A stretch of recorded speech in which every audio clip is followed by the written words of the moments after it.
Kumusta mga madlang people? Andito na naman po kami sa night market dito po sa Al Riga. Dito po yan sa Dubai. Ayan, makikita nyo po yung mga view.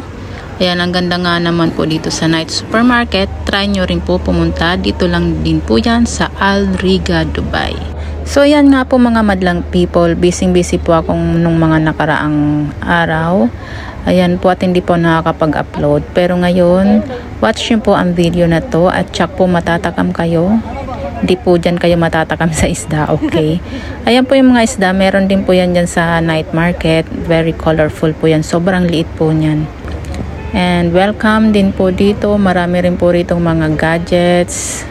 Syempre, pagkain. Mostly, mga Filipino foods po ang makikita nyo dito. Meron din pong Korean. Ayan, isang Korean lang po yan. And may nakita rin po kaming Indian food stall.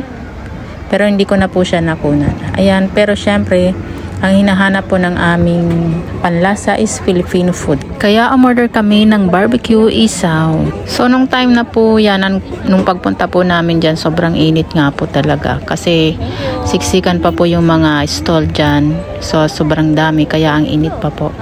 Ayan, habang nag-aantay kami, andyan po si Jackie nag-aantay din. Kasama ko po siya nang kumain kami. Dito sa Inihaw King. So, every magwi-winter, meron pong night market dito po sa Dubai. Ayan, yan po yung kagandahan dito. And after po, bago mag-summer, yan, tinatanggal na rin po yan. So, habang magwi-winter pa lang, andyan na sila. Yan, excited kami kumain. O, diba? Pa-cute muna habang nag-aantay.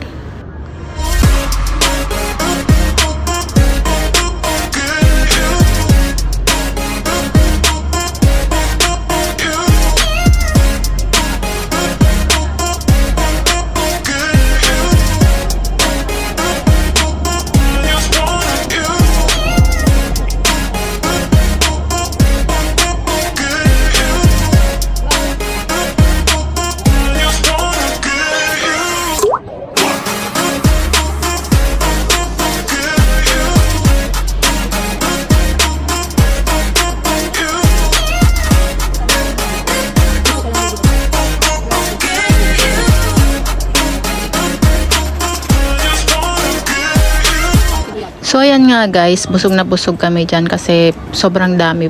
Yung order namin, actually pwede siyang pang 3 tao. So busog na busog kami, and then ang masasabi lang namin sa foods na to, masarap po yung inihaw. Ang comment lang po namin is yung suka kulang po sa asim at kulang po sa tamis. Yun lang, pero masarap siya. So thank you for watching guys. Punta na rin po kayo dito sa night market. Marami po kayong pagpipilian. Thank you so much.